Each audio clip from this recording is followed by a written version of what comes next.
This is Spreaker Web Radio.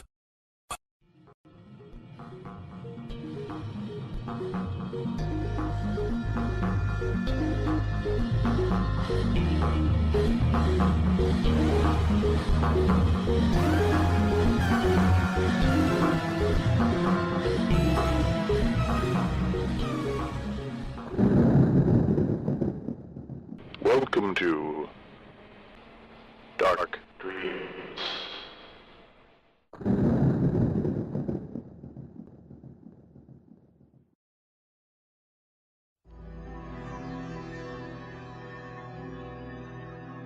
The moon is full and it is dripping with blood. Now comes Blood Moon Rising magazine. Original fiction, Creature features, nightmarish artwork. interviews, and other original horror. Visit bloodmoonrisingmagazine.com and join our rising legion.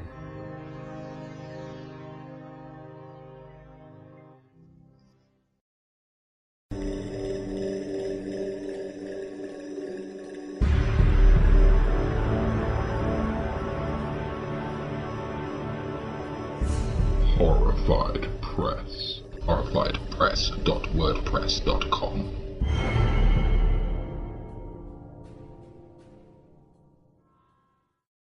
Hello, welcome to Dark Dreams Podcast for Friday, November 8th, 2013. I'm your host, Jason Wolfgang GEHLERT. We have a pair of stories to be read today by WYNN. They are his own stories. The first one is called Lithwan, and the second one is called Stimulus. And they will be both read by WYNN, our fabulous narrator. He's going to put a nice spin of dramatic and horror and suspense to these stories, as he always does. So sit back, relax, listen to the magnificent words of WYNN as he brings his two stories to life right here on the Dark Dreams Podcast. Lithwan by WYNN. You will find the box in the dust and webs at the far end of the attic. You know the one, crouching under a stained and moth-rotted rag that will disintegrate in your hands as you touch it. Eager fingers will trace the lines and sigils burnt into the lid, move along the sides, flow with the patterns of the arcane script, tracking each glyph, almost tasting them with your fingers as you absorb the antiquity of the ageless box. Lips will purse as levering thumbs are driven to find purchase, to free the secrets locked within. Your tongue will set between teeth as you work at the age-pitted and neglect-rusted hinges, the thickly swelled lid, ignoring the strange way that the entire box seems to reek of time's own feeble attempt to keep it sealed, to rot the box into oblivion and cast into the void whatever is sealed within. Thumbs will flex and harden, work loose the cracking wax seal, forcing movement, prying and cracking. All around you time will seem to slow, reality to tense, and then the final catch will give way, lid coming free, hinges shattering in a flash of crimson light. For one terrible moment you will catch a supernatural inkling of what you have done. The brush of dread and fear that comes from some other deeper sense still as yet undescribed by science. You will hesitate, your hands frozen, unmoving. Within the shattered box a wad of impenetrable void will seethe and flex before your eyes, stirring and swallowing the light as it reaches out of its pitted prison in thick, ropey coils, bending and obliterating the very fabric of reality wherever it touches. Fingers will jerk involuntarily, spasm on the current of a pulse, a throbbing blast of vibration that will crack suddenly and roll through the air around you, raising the tiny hairs on the back of your neck. The call of potential and power eager to be released will thunder somewhere within your skull, move and spread steadily, sweeping through flesh like the touch of some cold spectral hand. Electric chills will cascade across arms, charge the air with tingling bites that slice into nerves, spasm through fingers. All at once your sight will begin to blur, to darken, to turn red at the edges and then burn to black again. You will draw one last deep, gasping breath, fighting it, fighting the darkness, the blurring, the cold spreading outward from your chest, sowing its way viciously through your arms.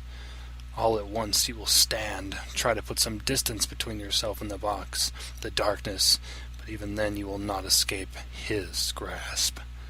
Hands will raise, flex before searching, sightless eyes, lips will part, quivering on an edge of growing fear. I cannot see, you will think, and the thought will drown as the tingling within you turns slowly to burning, a throbbing stitch of pain working its way through every limb, every vessel and vein in your body. And then a chorus of 1,000 voices will call out as one, echoing from nowhere and everywhere at once, rising on a rapturous howl that pounds inside your head like the throaty call of a hollow and formless depths of some forgotten otherworldly hell. GEHLERT, Rex Lathon, they will cry out, and the sound will freeze your skin, turn your blood to jagged ice. Forgotten instincts will awaken, the overwhelming urge to cower, to contort your body into a fetal ball and scream, to rip its skin and slash flesh, letting the blood flow, letting it run free to coat the unseen world with viscous crimson. The chorus of voices will rise in a terrifying cry, almost screaming for the spill, clamoring for the sacrifice until a single voice rises above them like the embodiment of a moldering plague, a breath that rots flesh and turns bone to ash and sand. The words will have no sound, no meaning your ears can grasp, but to some forgotten part of your mind, some fragment of instinct passed on through untold aeons, the words will come as unignorable instructions, instructions whose execution only that darkened vestigial corner of a forgotten past will understand how to perform. Mortal anchor, receive your God. And then, nothing.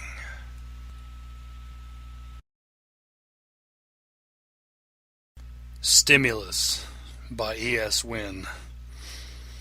It was noon when the trans-Uranian freighter Rust collided with the Jovian derelict. It had been unavoidable.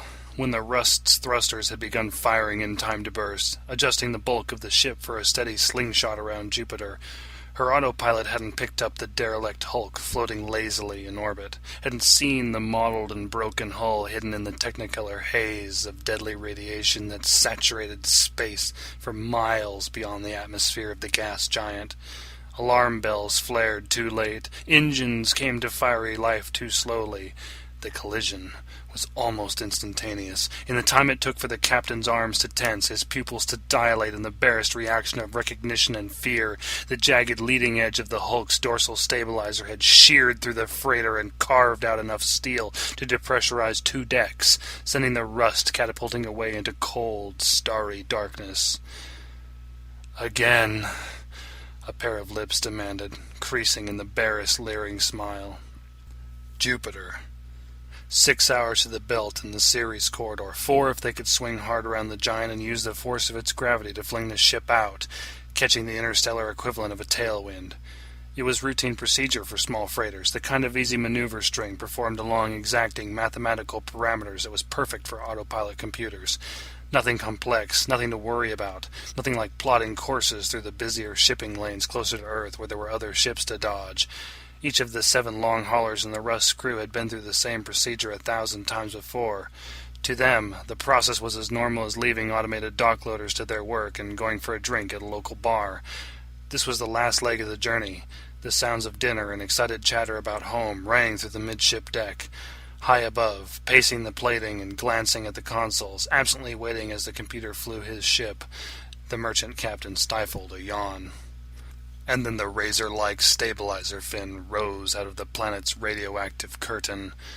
The autopilot went into a frenzy. In a fraction of an instant, the control board was lit up with brilliant neon, the panicked intercom bleeding collision warnings. Engines flared, flexed in an automated attempt to compensate, vectored thrust violently, and spun the Rust away from Jupiter. But the reaction was too slow, generated too little force. This far into the swing, they were still trapped hard against the midsection of the planet, still fighting gravity. And as the stabilizer rose up steadily out of the haze to meet them like the grim and swinging blade of a massive scythe, the merchant captain's knuckles went white against the edge of a panicking console. "Again!"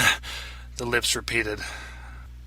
The collision was unavoidable. The leading edge of the Hulk's dorsal fin buried itself into the rust's hull with violent tenacity, slashed a wicked line in steel as it peeled away sealed layers and exposed the soft atmosphere within. In another fraction of a second, it was over. The rust left spinning off, one sputtering engine severed and silently trailing after the Hulk as it slipped back toward Jupiter, swallowed again by the planet's radioactive haze. "Again," the lips moaned. Rough and gleaming steel hung there in the violent orange half-light of Jupiter like the blade of a waiting knife, the leading edge of a derelict's dorsal stabilizer rising out of the planet's own vibrant cloud of radiation, a grimly painted omen of death and dismemberment. Space seemed to part around it as it rose to meet the rust, forced its way into hull plating like the biting blade of some interstellar can opener. It took only an instant for the stabilizer to carve its way through steel and air alike, ripping through carpeting and cabling, separating furniture and passing inches from the captain's faithful terrier the instant before the decompression trailing in its wake sucked the little dog into merciless abyss among a swarm of crated cargo and broken dishes. "Change program," the pair of lips finally ordered, parting on bated breath. Shards of interstellar china and the tiny red wad of meat and frozen fur that had once been the little dog hesitated against the backdrop of an enigmatic gas giant, waiting, expectant. The lips parted again, quirked a little at the side. Situation 12. Cobblestones. A narrow, meandering alleyway. A body spread across a streak of blood that ran like a thin river from the mutilated ruins of a man's face, the sounds of mourning New Orleans ringing and clattering through the air. 3 paces beyond the corpse, a man leered, squatted, adjusted the lens of his camera, snapped a picture. "Time index 1, the lips twitched, seemed almost disinterested for a moment. Cobblestones, a narrow, meandering alleyway. No body, no streak of blood or mutilated face, no cameras, no flashes. Only the bustle, the hum and rattle of the French district remained, its sounds diminished, but still recognizable. Chefs that had been clattering through breakfast were now clattering quietly toward closing, passing bottles as freely as idle, tired conversation. Sounds and smells escaped through greasy screen doors that opened into gutter and cobblestone, a thick and Cajun haze on the night. Laughter in a doorway. A man with a bottle hidden within a paper bag stumbled out into the narrow alleyway, his mouth bent into a grinning rictus. His face was happy, yet oddly ashen, green-lit and haunted.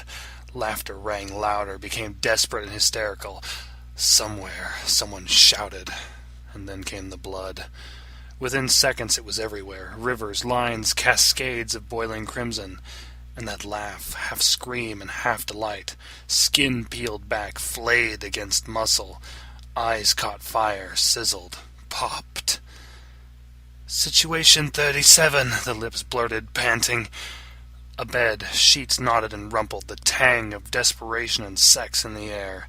Tied together by bonds of ripped fabric and butchered clothing, 2 bodies gyrated, ground violently against each other in the throes of some desperate act that looked more like the grappling of murderers than love. In the humid, flying heat, someone screamed, voice mingling with another moaning howl, mixing in the torrid night like the voices of banshees, wolves. "Situation 29, the lips breathed. "Todd, please," a woman screeched, eyes frightened, red and wide with tears of loss and terror. "Please, please!" The fist rose, tightened, white around the knuckles. A scream, a shout, the fury of raw anger, brutality. "Situation 81, the lips shouted. Heat, screaming, the contorted face of a woman framed in eager flame. Skin scorching, curling, the macabre sound of sizzling, dripping. The roar of the fire growing, voracious, devouring, the burn of ropes binding bruised wrists. A single maddening thought. No escape. "Home," the lips breathed, reality melted, fire fell away, disappeared with the heat, the desperate screaming of the burning woman. "Hello, Eurydice." the bearded construct of Sigmund Freud said, watching the lips from behind his desk, the creases in his face forming into the edge of a smile. "Have you had enough of the stimulus yet?" "I feel much better, doctor," the lips responded. "I'm ready for the transition." "Oh, I highly doubt that," Freud grinned, tapped the edge of his pen against the hard surface of his desk. "You have only been in the construct for 13 seconds. Preparation often requires years of stimulus. Needle and shock treatment." He paused, pen held motionless in his hand. "Are you ready for needle treatment? Or would you like to return to the stimulus?" "I want—" The lips hesitated. "I will return to the stimulus." "You know, you must someday face the needle and the shock," Freud said. "Stimulus may be the preferable mode of preparation for E807s like yourself, but it is not a wholly galvanizing measure, Eurydice." "I will return to the stimulus," the lips announced again, voice almost faltering. "Do you remember your mother?" Freud asked suddenly. "Loxoceles reclusa," the lips responded. "She was stained glass, rich with imperfections, legs as malleable as copper wire." The lips quirked into the slight crease of a light smile. "I remember the way she used to sing, the songs that followed isometric patterns, harmonized along with mathematical properties, her voice ringing out like tines on a strung wire." "She was not human?" "She was not." Freud raised an eyebrow, tapped out a quick series of thoughtful notes on his desk. "How old are you?" "What is the date?" the lips shot back. "December 21st, 4487. Old calendar." "Then I am 2,726 years, 89 days old," the lips quirked. "According to the old calendar, Freud." "And your mother was a spider?" The lips hesitated, parted, closed, unsure. "Your mother was human, Eurydice," Freud smiled. "You must accept that." "If I do, will I be released?" the lips almost blurted. "Would that admission alone be enough to prove that you have the mental faculties to keep yourself contained within a body?" Freud asked, arching an eyebrow again, this time almost playfully. "There is only one way to find out," the lips responded. "No, there are many ways." Freud's smile crawled up his cheek, turned wry. "Many ways, Eurydice." "I will return to the stimulus," the lips hurriedly announced, voice almost frightened, suddenly eager to escape. "You will," Freud nodded, "and you will start with situation 72. Another smile. "Spend some time within the butcher. I want you to experience the sense of sadistic pride and glee he feels when he puts on the leather-knit flesh suit." The lips hesitated, unable or unwilling to speak. "Earth is a harsh place, Eurydice." Freud played with the pen in the pause. "You must be ready for anything." "If I am to become human again," the lips began. Freud's nod came simple, final. "You must remember what it is like to be human."